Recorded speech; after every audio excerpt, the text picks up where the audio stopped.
আজ ভাঙামোড়া উচ্চ বিদ্যালয়ের প্রায় ৩০০ জন ছাত্রছাত্রীদের নিয়ে অনুষ্ঠিত হলো স্বয়ংসিদ্ধা ও সাইবার সচেতনতা শিবির।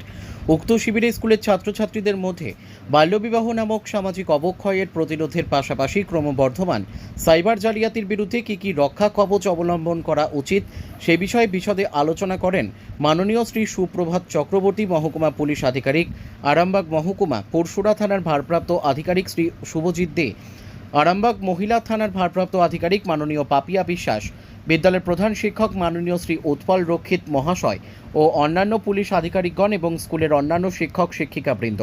ছাত্রছাত্রীদের স্বতঃস্ফূর্ত অংশগ্রহণ ও তাদের মনের ভাবের স্বাভাবিক প্রকাশ অনুষ্ঠানটিকে অত্যন্ত প্রাণবন্ত করে তোলে। তার আগে অবধি কিন্তু তারা শিশু থাকে, তো সে ফিজিক্যালি মেন্টালি তাদের ডেভেলপমেন্টটা সেই বয়সে কমপ্লিট হচ্ছে।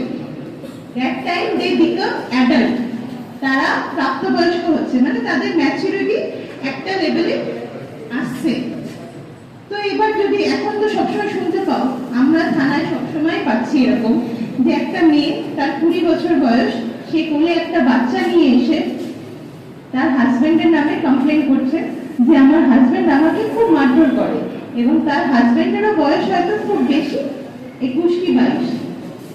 এবার তার মানে কি, সেই মেয়েটা বিফোর 18 বিয়ে করেছে, 16-17 বছর বয়সে বাড়ি থেকে পালিয়ে গিয়ে বিয়ে করেছে। বিয়ে করে এখন তার বাচ্চা হয়ে গেছে, কিন্তু এই মুহূর্তে তার হাজবেন্ড তাকে টর্চার করছে।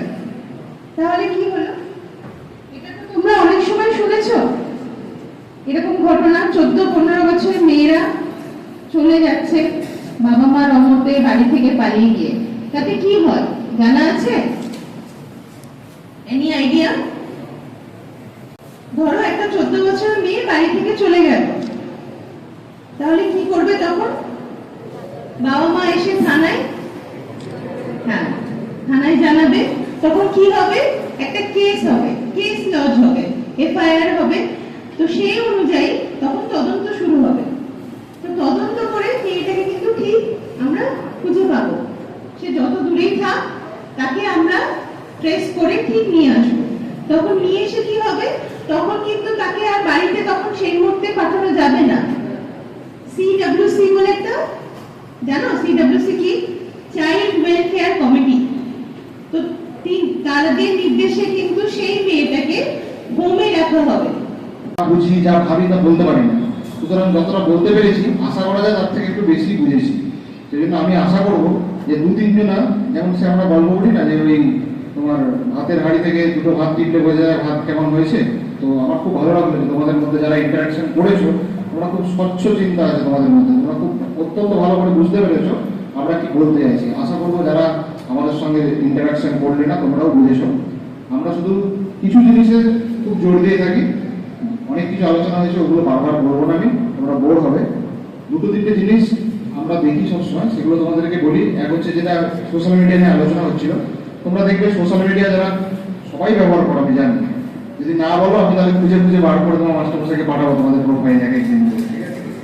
তো যাই হোক, যারা সোশ্যাল মিডিয়া ব্যবহার করো, একটা জিনিস খেয়াল করে দেখবে বা একটা জিনিস মনে রাখবে, সোশ্যাল মিডিয়াতে সবসময় পজিটিভ জিনিস বেশি ভাইরাল হয় না নেগেটিভ জিনিস বেশি ভাইরাল হয়? বলো, সবসময় নেগেটিভ জিনিস দেখবে বেশি ভাইরাল হয়। হয় কোথাও মারামারি হচ্ছে, না হলে কিছু বাজে প্র্যাঙ্ক করছে, না হলে কোনো খারাপ গালাগাল দিচ্ছে, এই ধরনের জিনিস কিন্তু বেশি ভাইরাল হয়, তাই না? ভাইরাল হওয়া মানে কি, মানে বিভিন্ন লোকের কাছে ছড়িয়ে পড়ে। সুতরাং ওই যে বলছিলেন না তোমরা যে সোশ্যাল মিডিয়া থেকে পড়াশোনার কথা, সোশ্যাল মিডিয়া থেকে বলছি কিন্তু আমি, হ্যাঁ। এবং সাইবার সচেতনতামূলক। প্রথমে সংশিদ্ধা নিয়েই বলি। তো আমরা যারা আছি এখন প্রত্যেকে টিনেজার, এখন আমাদের একটা প্রবণতা চলে এসেছে অল্প বয়সে প্রেম, ভালোবাসা, বিয়ে ইত্যাদি করার। আমি যেগুলো বলছি একটু হয়তো নিচু ভাষাতেই বলছি, কিন্তু কথাগুলো একটু সত্যি বলছি। তো এই যে অল্প বয়সে বিয়ে, সেটা করলে আমাদের কি সমস্যা হতে পারে, এবং তার পরবর্তী ক্ষেত্রে যে আরো নানা রকম সমস্যার মুখোমুখি আমরা হব, এবং সেই সমস্যাগুলো থেকে কিন্তু নিষ্কৃতি পাওয়াটা খুব কঠিন। আমরা হয়তো সাময়িকভাবে যে আমাদের ক্ষতি করলেও তাকে শাস্তি দিতে পারবো, কিন্তু সমাজ আমাদেরকে মেনে নেবে না। অল্প বয়সে আমরা অনেক ক্ষেত্রেই করি কি, ফোনে কোনো একজনকে ভালো লেগে গেল, ব্যাস প্রেম ভালোবাসা এবং 2-3 মাসের মধ্যে বিয়ে থাকার সিদ্ধান্ত নিয়ে নিলাম কেউ একজন।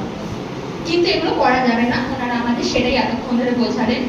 এবং আমরা যারা আছি আমাদের অনেক বোনেরা করেছে এবং আমাদের সঙ্গে যারা 9-10-এ পড়তো এরকম অনেককেও আমরা দেখেছি যারা কিন্তু তখন ছিল এবং 11-এ 12-এ আমরা তাদেরকে দেখতে পাইনি, তারা আমাদের থেকে সরে গিয়ে বিয়ে থা করে সংসার করছে। এবং অনেককে আমরা এটাও দেখেছি যে তাদের এরপর একটা বিপদ ঘটেছে, তারা ফিরে এসছে এবং কিন্তু তারা আমাদের আর মূল স্রোতে ফিরতে পারেনি।